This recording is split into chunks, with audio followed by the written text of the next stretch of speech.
എന്റെ ജീവിതത്തിന്റെ വിലാപങ്ങൾക്ക് യാതൊരു പ്രസക്തിയുമില്ലാത്ത നാട്ടിലാണ് ഈ കേരള സാഹിത്യ അക്കാദമിയുടെ ഈ വലിയ വിശ്രുതമായ സ്ഥലത്ത് നിങ്ങളെ ആരെങ്കിലും ക്ഷണിച്ചിട്ടുണ്ടോ? എന്നെ ഇതുവരെ ക്ഷണിച്ചിട്ടില്ല. ഇങ്ങനെ ഒരു സാഹിത്യ അക്കാദമിയുടെ ഒരു ഹാളിൽ ഒരു ചടങ്ങിനും ഇതുവരെ. എനിക്ക് 51 വയസ്സായി. ഞാനൊരു സർക്കാർ ബോഡിയുടെ ചെയർമാനായിരുന്നു. ആശാൻ സ്മാരകത്തിന് 135 സിനിമയിൽ പാടില്ല.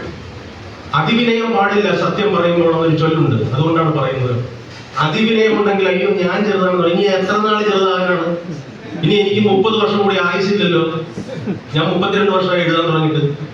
അതുകൊണ്ടാണ് ബഹുമാനപ്പെട്ട മുൻ ചെയർമാന്റെ സാന്നിധ്യത്തിലാണ് പറയുന്നത്, ഞങ്ങളെ ആരും ഇതുവരെ ഈ ശ്രീകോവിലിനകത്തേക്ക് ഒരു കത്ത് പോലും നൽകി ക്ഷണിച്ചിട്ടില്ല.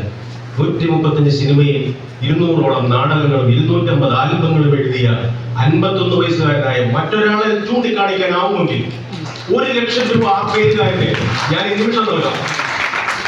എന്റെ ജനറേഷനിൽ മറ്റൊരു പേരുകാരൻ ഈ 3 ഫീൽഡിലും കൂടി അടയാളം പറയുമ്പോൾ ഗമയാണെന്ന് തോന്നരുതേ. അതിവിനയം ചിലപ്പോൾ സത്യത്തെ മറച്ചു വെക്കുന്നത് കൊണ്ട് ഇപ്പോൾ പറഞ്ഞു പോകുന്നതാണ്. പക്ഷേ എന്റെ അക്കാദമി ഇവിടെ മാമാങ്കം നടത്തുമ്പോഴൊന്നും എന്നെ ക്ഷണിച്ചിട്ടില്ല, പിന്നെ നിങ്ങളെ ക്ഷണിച്ചിട്ടില്ല. നമ്മുടെ നല്ലല്ലോ ഈ കൂടാരം. അപ്പോഴും നമ്മൾ ഓർക്കേണ്ട ഒരു കാര്യമുണ്ട്. എന്റെ 6ാമത്തെ എഡിഷനാണ് എന്ന് പറഞ്ഞ് ഗമ കാണിക്കുന്ന ഒരാൾ 1000 കോപ്പിയാണെങ്കിൽ 6000 കോപ്പി അടിച്ചിട്ടാണ് ഈ ഗമ കാണിക്കുന്നതെന്നു. 6000 പേര് എന്റെ പഞ്ചായത്തിൽ 10000 പേരുണ്ടെന്നു. എന്റെ പഞ്ചായത്തിലെ 10000 പേര് പോലും വായിക്കാത്ത 6000 കോപ്പി അടിച്ചിട്ടാണ് ഇവന്റെ ഗമയെന്നു.